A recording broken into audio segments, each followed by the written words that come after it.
The one big mistake that I think the left made coming out of the 60s and 70s was to be so anti-establishment, so anti-government, so anti-everything that had been normal and routine before, that we eschewed any kind of involvement in electoral politics. I think what you learn, I think what is important, if there's anything to learn, is to keep your mind open.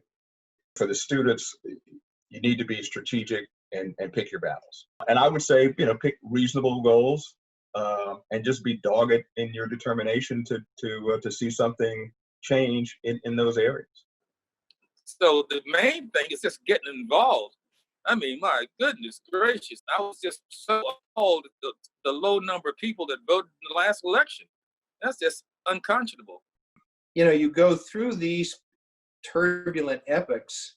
The question is, can you take something from that makes you a wiser, better person and build on it? Because it does have to happen one person at a time. I know it's trite, but if you want to change the world, you have to be willing to change yourself along with it. The fact that we had a whole university acting somewhat in sync to affect public policy is something that we should be trying to do more often.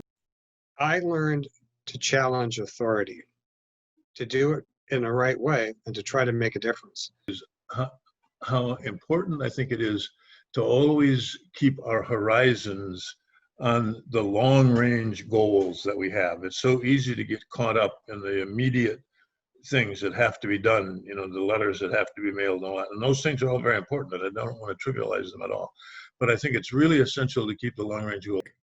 The importance of being informed, the importance of being educated and informed, the importance of nonviolence.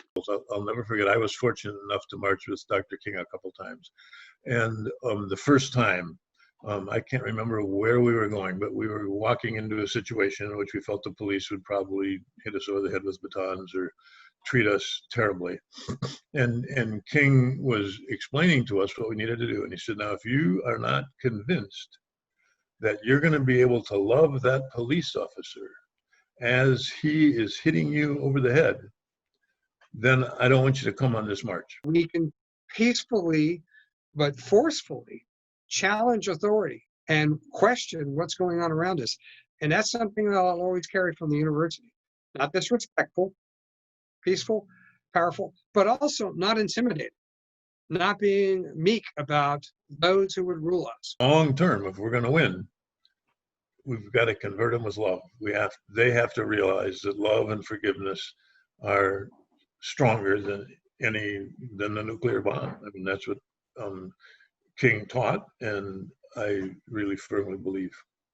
There's good people out there who have as good motives as you do that believe differently. And if there's anything, I think, to take out of that is to remember that if you get together, you can get people from all different points of view who will find a common ground. Movements can push back and make a difference, and we have in the past. And that's what I keep trying to tell my friends up here in the North. I said, I've lived under police states, I've lived under fascist control, and people organized and pushed back and changed it. And we can still do that today, and I believe we will. So for me, that was the lesson, that all of the flash and dazzle and noise and tear gas and all of that was not what mattered. But what did matter was changing our individual trajectories in a way that made us much more tuned in to the larger issues, other than just me, middle-class white boy, does not want to get drafted, stop the draft. This change is led by young people, and that's always been the case, and that will continue to be the case. And it's just a question of whether or not a spark can become more of a fire instead of just being extinguished.